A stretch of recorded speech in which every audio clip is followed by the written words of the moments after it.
le sens de ces rencontres, c'est les disséminations communautaires. Comme ces ressources appartiennent au peuple, nous venons de faire les régions de Saint-Louis, Matam, Kédougou, Fatick. Et aujourd'hui, nous sommes à Thiès, la première région minière du Sénégal. C'est surtout pour donner aux citoyens le pouvoir ou le droit d'exercer ce droit constitutionnel. Mais cette validation ou ce partage de cette année se tient dans un contexte aussi extrêmement important, un contexte post-validation. Vous savez, après avoir adhéré à l'ITE, les pays de mise en œuvre sont évalués. La première évaluation en 2018, le Sénégal a obtenu le statut de premier pays africain et de quatrième au niveau mondial. En 2021, avec une nouvelle forme de validation, dans un contexte de pandémie, le Sénégal a su obtenir la note maximale de 93 sur 100 points. Sur 28 exigences qui ont été évaluées, les 7 ont été largement dépassées, les 20 ont été pleinement respectées et une a été en grande partie respectée. Et une qui a été largement dépassée, aussi bien en 2018 qu'en 2021, c'est le débat public, l'exigence 7.1, qui nous réunit aujourd'hui. Parce qu'à travers ces rapports ITE, nous voulons donner aux citoyens des informations fiables pour d'abord exiger plus de transparence, plus de redevabilité, mais pouvoir plaire un plaidoyer argumenté, mais aussi donner aux autorités la possibilité d'avoir des outils d'aide à la prise de décision. Donc vous voyez que Thiès occupe une place centrale. C'est pourquoi aujourd'hui, nous sommes là avec tout le comité national pour répondre aux questions des populations, pour répondre aux attentes des populations, mais aussi pour prendre le ressenti de ces communautés à la base et aussi les traduire sous forme de recommandations auprès des autorités les plus importantes. Mais certes, il faut reconnaître que notre pays a acquis des réformes, notre pays a fait de grands pas, notre pays aujourd'hui est cité en exemple comme modèle de gouvernance, mais il reste aussi des défis.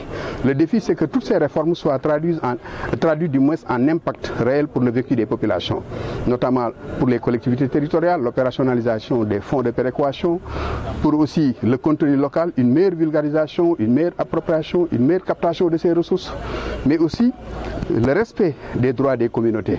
Mais surtout le contenu local. Je pense que mon ami collègue Pays reviendra. Thiès occupe une place de choix aujourd'hui. Il va vous dire les chiffres réels du contenu local, mais Thiès est un hub. Nous avons toutes les grandes entreprises minières dans la zone. Nous avons aujourd'hui des structures de formation professionnelle comme l'Université de Thiès, l'ISEP. Nous avons le lycée technique.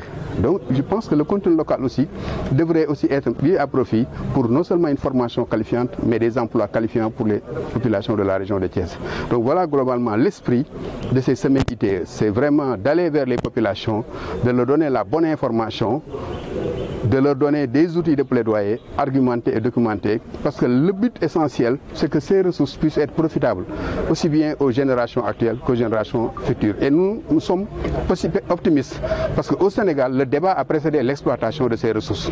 Les réformes ont précédé, et il y a un engagement fort de l'État du Sénégal, de la société civile et des compagnies extractives qui travaillent en synergie. Et ce sont ces résultats qui nous ont, cette synergie entre ces différentes parties prenantes qui nous ont permis ces résultats. Nous n'avons pas encore atteint le summum comme on dit, mais nous sommes sur la très bonne voie. Voilà un résumé. Pays reviendra maintenant sur toutes les données, tant au niveau national qu'au niveau régional. Le Sénégal a fait beaucoup de pas, comme vous l'avez dit, mais il reste quand même ce pas-là pour aller vers les politiques locales, comme vous l'avez dit, aider également les politiques locales, les populations à bénéficier davantage. Oui, c'est pourquoi nous avons dit que, autant le Sénégal, nous avons fait de grands pas, nous avons réussi le défi de la conformité sur le plan institutionnel, sur le plan réglementaire, sur le plan technique, nous avons de très bons textes, nous avons de très bonnes lois. Maintenant, qu'est-ce qu'il faut faire? Il faudrait faire de telle sorte que toutes ces réformes, tous ces textes soient traduits en impact réel. Et en quoi faisant? C'est-à-dire en continuant le débat, le dialogue multi-acteurs, mais aussi en faisant de telle sorte que essayer de concilier des intérêts qui sont divergents. Parce que nous sommes en face d'acteurs. Les entreprises, elles ne sont pas des philanthropes, elles sont venues pour faire du profit.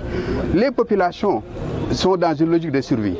L'État maintenant, à qui revient la gestion de ces ressources, maintenant a la mission de jouer la carte de l'équilibre. Et ce qui est en train de faire entre les différents textes, maintenant, il y a des défis encore, comme je l'ai dit tantôt, qui restent le défi surtout de l'opérationnalisation des fonds miniers pour les collectivités territoriales, le défi aussi de la RSE, parce que qui n'est pas contraignante, les dépenses sociales aujourd'hui qui ne sont pas orientées là où ils devraient être.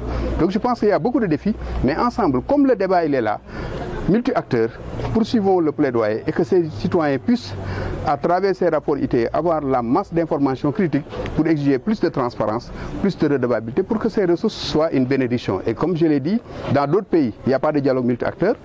Mais au Sénégal, le dialogue a précédé l'exploitation. Et c'est pourquoi nous sommes rassurés. Il y a la stabilité du pays, mais aussi il y a ces différentes parties prenantes aujourd'hui qui œuvrent pour que ces ressources soient profitables aussi bien aux générations actuelles que futures. waaw wolof tey li ñu fi indi tey mooy.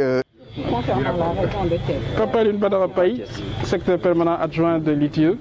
Donc c'est avec plaisir qu'on se retrouve à Thiès ce matin pour partager les chiffres du rapport ITIE. Donc les paiements globaux du rapport indiquent un montant de 185 milliards, dont 167,75 milliards sont allés au budget de l'État. Et la contribution des entreprises thiessoises qui sont implantées dans la région de Thiès à cette contribution globale est de 66,7 milliards pour l'année 2020. Ce qui montre que Thiès, en termes de contribution et aussi d'opérations minières, continue à tenir cette place de première entreprise, de première région minière du Sénégal, et région minière par excellence, parce qu'il y a une variété de substances minérales qui se retrouvent. Mais un aspect important qu'on a développé ce matin et qu'on a partagé en termes de résultats, c'est aussi cette manne financière réservée aux sous-traitants et fournisseurs de biens et services qui tourne globalement au niveau national à plus de 1116 milliards. Et dans ces 1116 milliards, les entreprises qui sont implantées dans la région de Thiès ont aussi dépensé un montant de 392 milliards. Et sur ces 300 et quelques milliards, vous avez juste 92 milliards qui ont été captés par les entreprises qui sont détenues majoritairement par des citoyens sénégalais. Donc ça montre qu'il y a un gap et ça se fait ressentir quelque part aussi sur ce qu'on a montré comme contribution assez faible du secteur au PIB. Et c'est dû à ce manque d'implication des nationaux dans toute la chaîne de valeur en termes de sous-traitance, en termes de fourniture de biens et services, mais aussi à ce manque de liens intersectoriels. Donc les phosphates, c'est pour l'agriculture, c'est pour les engrais, mais on continue à importer des engrais à hauteur de 195 000 tonnes par an. C'est ce que l'ANSD a révélé en 2020.